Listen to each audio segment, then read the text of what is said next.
The answer to your problems is a simple surrender to God.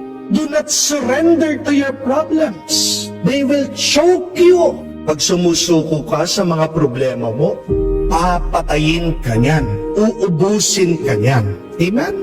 Pero pag sinuko mo ang sarili mo sa Diyos, kamukha ng pagsuko ni Jesus doon sa krus nung siya'y pinako. Father, into your hand, I commend my spirit. Anong nangyari sa kanya? Oo, namatay siya, merong muling pagkabuhay. Sa Ebanghelyo, pinapaalala ni Jesus na hindi dapat mag-alala at mabalisa ang kanyang mga alagad. Pinapaalala ni Jesus na hindi porket ikaw ay naniniwala sa Kanya, ikaw ay sumusunod sa Kanya, na mawawala na ang iyong problema. Kabaliktaran, binibigyan nga ng babala ni Jesus ang mga apostol na mas marami sila mga pagsubok na mararanasan. Kung dati ang mga naniniwala kay Jesus, pinapatay, tayo naman ngayon na nananampalataya sa Diyos ay pinapatay ng mga iba't ibang problema. Meron tayong pag-aalala sa mga utang at kahirapan. Meron tayong pag-aalala sa away at problema ng ating pamilya. Nag-aalala tayo sa mga paparating na giyera sa ating bansa. Maraming nag-aalala sa kanilang karamdaman, sa kanilang sakit. Hindi nila alam kung ano mangyayari sa kanila pagkatapos silang mamatay. Pero ano po ang sabi ni Jesus? Kahit na magkakasunod-sunod na mangyayari ang mga bagay na ito, hindi dapat sila mag-alala at kumapit lang sila palagi sa Diyos. Isuko nila lahat sa Diyos dahil ipagkakaloob niya ang Banal na Espiritu na tutulong sa kanila. Paano tayo tutulungan ng Banal na Espiritu? Umpisahan natin sa pananalangin. Napakaganda po ng sabi ni San Pablo sa kanyang sulat sa mga tao ng Filipo.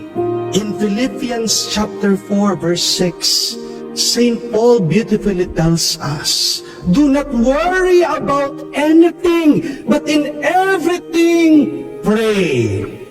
Ano ang sinasabi niya? Inaanyayahan tayo ng Diyos that we should turn our deepest worries into our deepest prayers. Kapag sobrang dami na ng iyong pag-aalala, damihan mo din ang iyong panalangin. Amen? Kaya kung hindi ka makatulog, magdasal ka. Nalulungkot ka sa nangyayari sa iyong pamilya, magdasal ka. Nabigo ka na naman diyan sa iyong pinaplano, pagdasal mo yan. Wala na pagmamahalan sa iyong dalawang mag-asawa, ipagdasal mo yan. Hindi tumitigil sa pagbibisyo ang anak mo, pagdasal mo siya.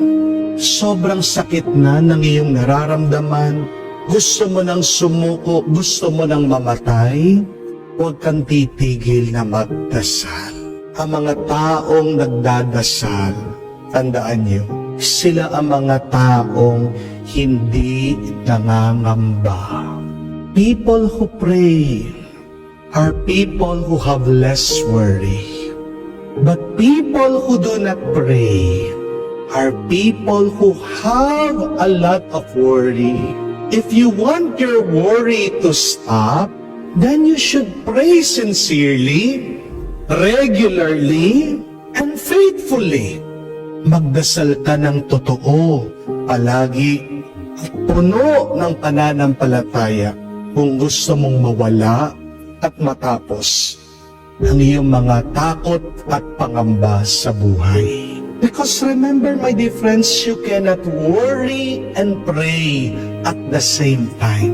Mahirap pong nagdadasal ka at nag-aalala ka ng sabay. When you pray, you cannot worry. But when you worry, you cannot pray. Insulto po sa Diyos pag kayo ay nababalisa, nangangamba. Paano mo sasabihin sa Diyos, Panginoon, nananalig ako sa iyo, pagkatapos sa likod ng ating isip, meron tayong mga pangamba? Anong ibig sabihin ng pananampalataya? Naniniwala ka na gagawing posible ng Diyos ang imposible. Bakit ka pa mag-aalala? Tandaan po natin ang napakagandang turo ni Padre Pio. He said, do not worry to the point of losing your inner peace. Pray with perseverance, pray with sincerity, pray with calmness, pray with faith. Kaya nga po ang paanyaya sa atin ngayon, pray and let God worry. Yan ang magandang gawin natin araw-araw. Pagdasal ka, hayaan mo ang Diyos siyang mag-alala. Bakit kailangan ang Diyos siyang mag-alala? Kasi siyang may gawa sa iyo. Siyang may gawa dito sa mundo. Kung merong problema sa iyo, kung merong problema sa mundo, huwag mo lang isasarili yan. Hindi ka ginawa ng Diyos para magkaroon ng maraming problema. Tandaan mo, ginawa ka ng Diyos para mahalin ka niya at para mahalin mo siya. Yun lang dapat ang ating ipag-alala sa buhay. Hindi po ba? The only thing that you should worry is about loving God.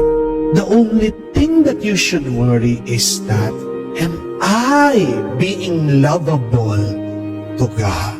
Tandaan niyo po ang magandang kasabihan na ito. Worry never robs tomorrow of its sorrows. It only steals you of today's joy. Akala mo sa iyong pag-aalala, mawawala yung lungkot ng bukas? Hindi. Ang ninanakaw ng pag-aalala mo ay ang tuwa na pwede mong maranasan ngayon. Gusto mo maging masaya? Magdasal ka at hayaan mo ang Diyos siyang mag-alala.